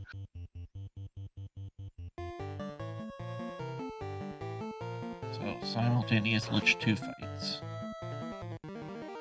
And we're going. Wow. Demerine taking out Lich 2 with a single swing of the Excal. Oh no! Lich has a vanilla nuke right there. That's the thing you hate to see the most. This looks like it's going to be a victory though, by just barely. Yeah, so Will lives to see another day, but is burning through a ton of resources to get through this early part of Topher. Yeah, surprisingly, Lich 2 just decimating Will's party. Carrie not being too kind either, just one punched frog. That's one of the 3 life casters. That's ooh, hey, that's a clencher of a hit on the second red wizard as well. But Carrie 2 not too much HP either. Yeah, Will burning through heal potions at a pretty brutal clip here. That nuke certainly did not help. Oh, the zap waters though. Oof. Okay, we've got. Oh, no black shirt equipped maybe, unless that just went through a black shirt on the black mage down there. It doesn't look like the black shirt's equipped.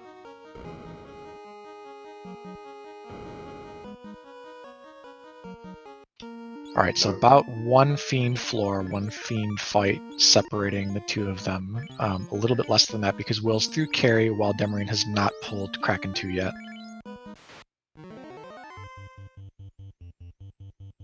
And this is Will's first time seeing Zap from the waters.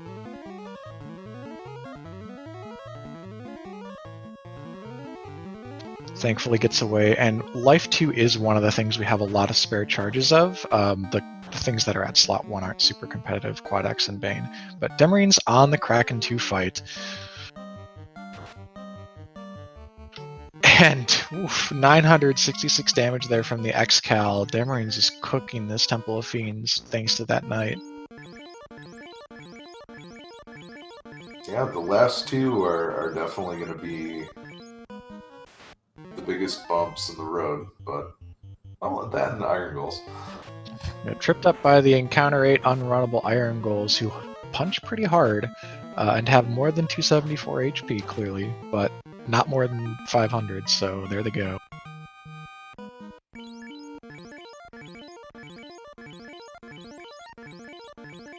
Yeah, if Will's to catch up, it's gonna take various turn order and RNG on these last fights, because Demarine's got a pretty substantial lead as well as the stronger comp, as we've been saying.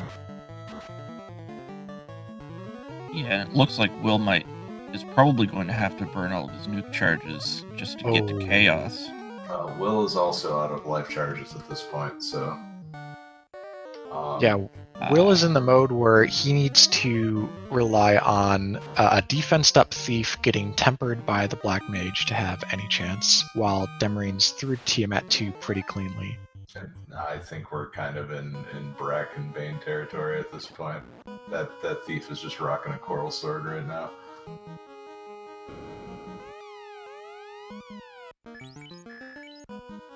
I mean, defense power bonk and a prayer, But Demerine pulls Chaos, the final boss.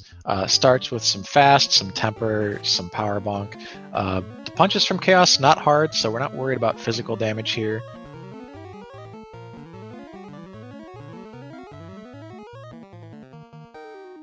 The only remaining possible equalizer is that both runners wipe around now, and that would have to require Chaos to go like nuclear immediately, and we haven't seen any of those yet. Yeah, not to mention we have a knight with Cure 4 as well, so the odds of that, pretty low, I would say. Will succeeds in completing Tiamat, at the very least giving himself a chance while Demarine's got 2 light warriors down to Thunder. All right, Excal's hitting hard though, and there comes a Cure 4 on the Red Wizard, so that's pretty good. As Yeah, Will right likes on to time, say, yeah. he only needs 1. So let's see how true that is. Yeah, I was gonna say, time to prove it. Speaking of only 1, oh, 396 damage, terminated Chaos. Oh. Demerine just won the moment I was going to say she only has 1 light warrior left, but that's all she needed as well. Let's bless RNG for Will. Defense power bonk hype. Come on.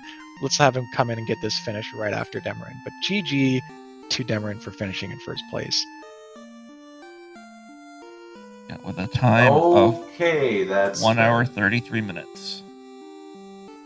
That is a nuclear from Chaos, and Will is down to 2 HP. And we're joined by Demerine right now. GG. Oh, wow. I'm looking at the notes here in the Speed Gaming chatter. It's like, wow. Come on, Will, find a crit loop. Find a crit loop. You can do it. Chaos missing you and you getting damage. This would be the best possible outcome. Though with Max Evade, Chaos has not been hitting and is very heavily physical. He has a chance. Not when he does 1 hit for 16 damage, and also not when Chaos progresses through the skill list, because any skill that deals damage is death right now. Yeah. Need some crits from that Coral Sword. Come on, Buff Thief, you can do it. Oh. Yeah. And I There think it goes. Will... Yep, Will has just- officially forfeited. Yeah. What a close one. I mean, practically simultaneous Chaos fights. You can't ask for much more than that. What a thrilling finish. Even if it did not turn out to go well for Will, like, we as the audience were just gripped.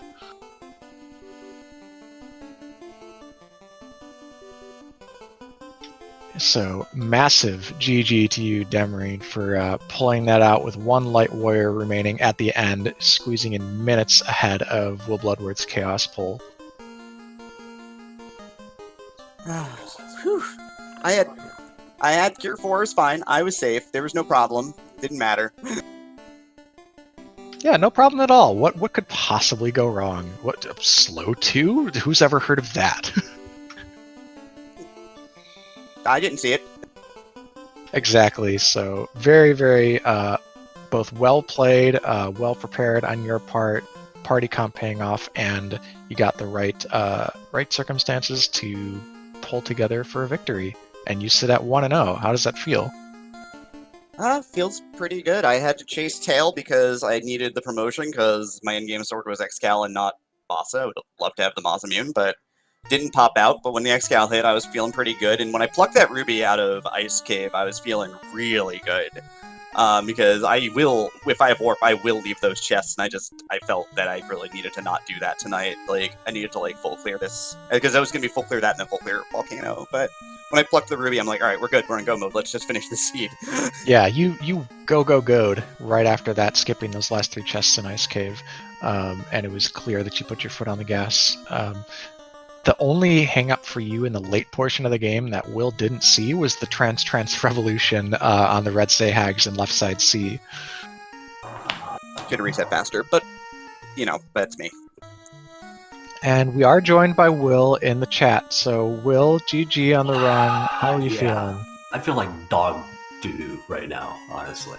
That was I horrible. totally understand. That's a hard way to go down, win or a loss. I shouldn't have lost this race. I'm sorry. GG down, but I shouldn't have lost this race. I mean, if you shouldn't have lost, you should have gone faster. I did go fast. It was extremely close there, though. Mm-hmm. Yeah, you had the tools in your toolkit to win in certain roles, right? You had the defense and power bonk, but Kraken's targeting was just not for you tonight. Yeah, it definitely looked like I was meant to lose this race. The deck was definitely stacked against me in many, many ways, so what are you going to do? Yeah, there were two big, meta sort of things that made a difference. There's the party composition, thief versus fighter, and also the promotion with promoted gear, extra charges of life 2.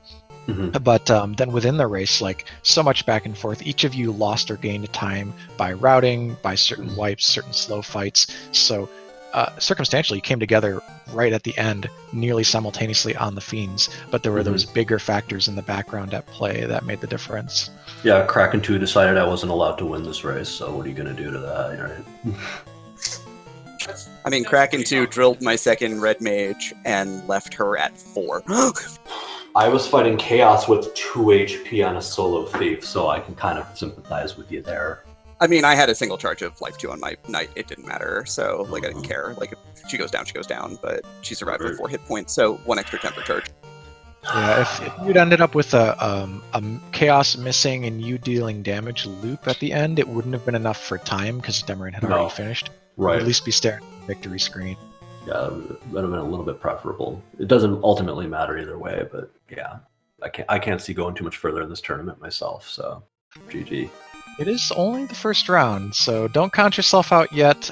5 weeks left, that could mean a 5-1 finish. But if I decide to keep playing. That's fair too. This is a kind of a demoralizing loss as far as losing close and having it end the way it did, but I think you'll pick your spirits back up. And certainly I see both of you dealing a lot of damage the rest of the tournament. If you're running times like this, we both know that you're high-skilled runners with a lot of history with the game. Yeah, not much you can do. If somebody Galaxy Brains a play like the canoe in the 4th floor of Earth Cave, I mean, what are you going to do? Yeah, the options on the table... There's just no way. Yeah, there's just no way that time could have came through without a Galaxy Brain play like that.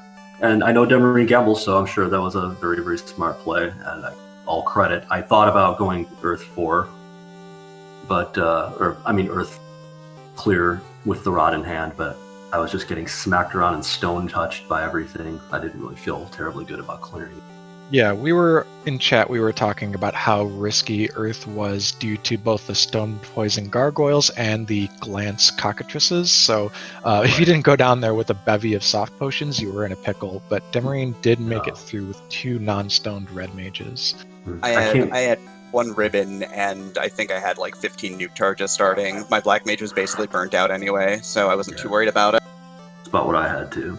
I had the 1 ribbon, obviously, from TOF, and the same about 5 nuke charges. I don't see us having too much difference here, except choosing to go Earth earlier, and you taking a fighter, me taking a thief, and me getting my life casters both knocked off one after the next by a Kraken 2. It's just 1, 2, 3 punch. No runner can beat that. Yeah. When a minute separates your final finish time, it's hard to criticize either player how they approach the seed. It is down to a lot of the small plays and the small differences. Yeah.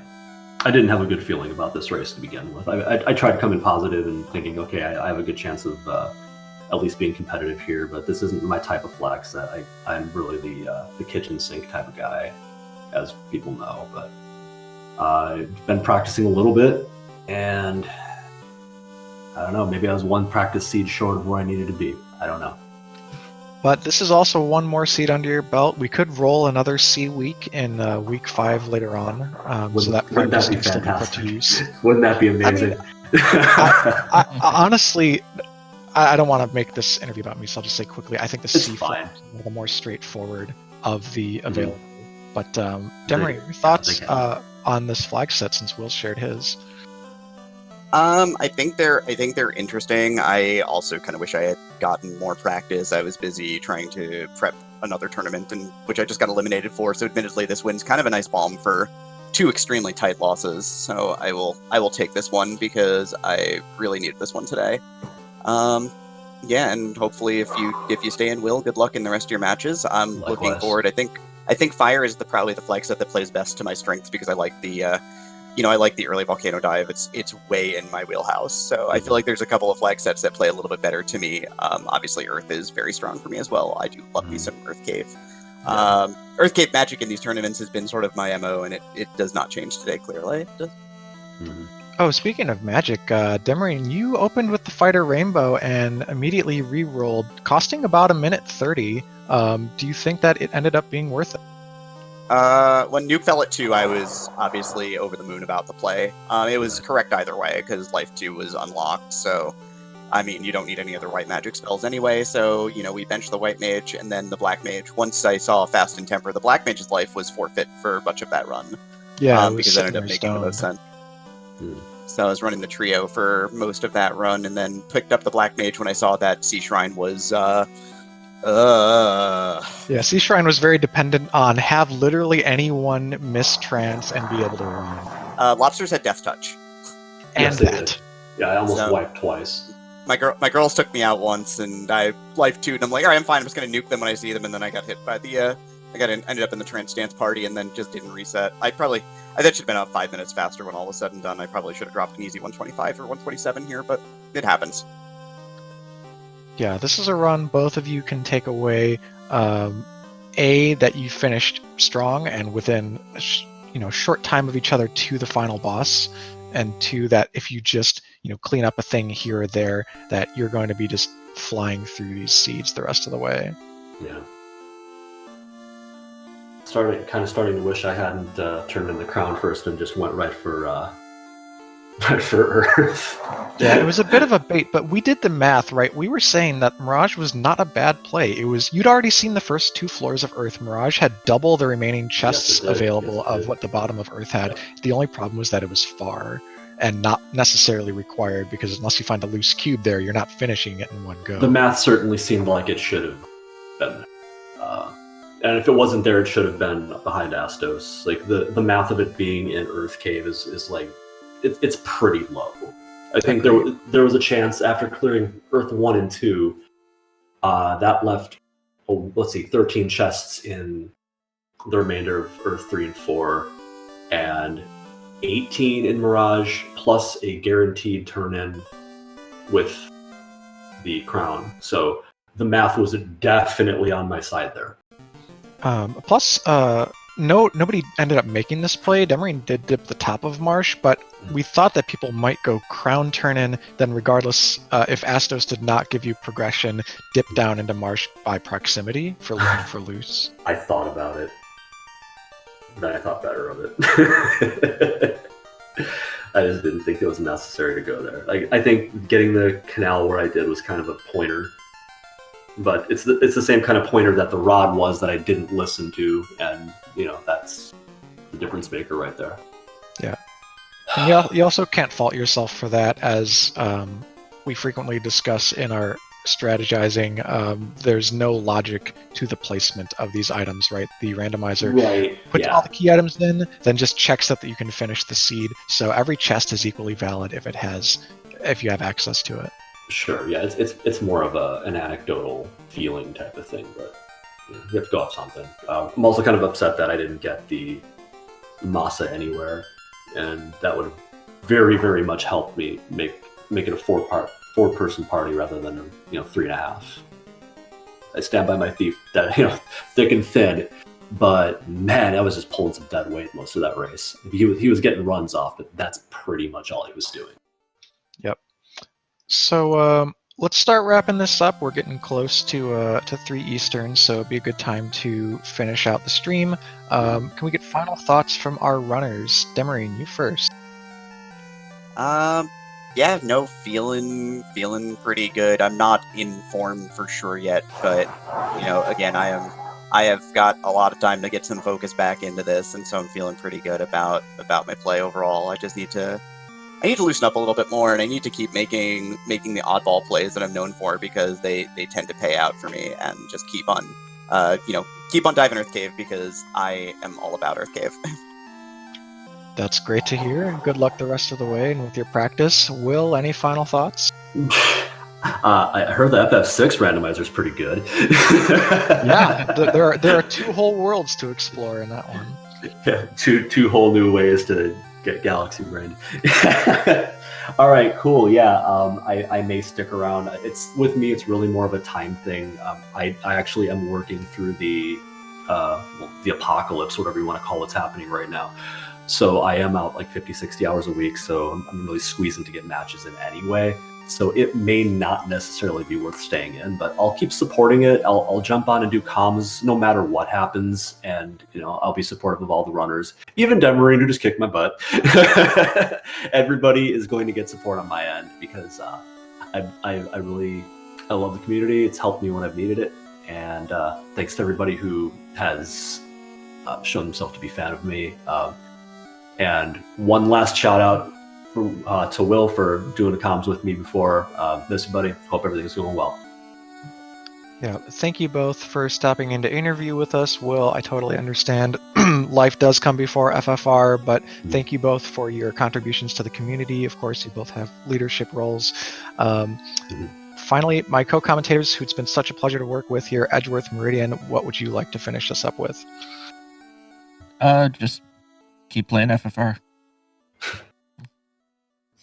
Same. That's all I got. Well said. Just a quick shout out to MG Weirdo doing a really great job on tracking again. Always nice to work with you. And Cheese, we got to do this again sometime. Oh, absolutely. So the rest of the day, you can look forward to a little bit more Final Fantasy Randomizer action. On Speed Gaming 6 at 6 Eastern, we have Guelph versus Math Girl 718. And on the Randomania family of networks today, we have Darendrise, actually ongoing, Darendrise versus Magius, and we have at 10 Eastern, we have Lord of the Synth versus Leggy Starscream. So tune in for the last few matches of C Week. Thanks everyone for coming out, supporting Final Fantasy Randomizer community and its tournament. Join our Discord. You can find the link in chat. And we'll see you tomorrow night for the reveal of the second week incentive flag, or incentive dungeon, as well as the week 2 pairings. Good night, everyone. Good night, all. Thanks for having us.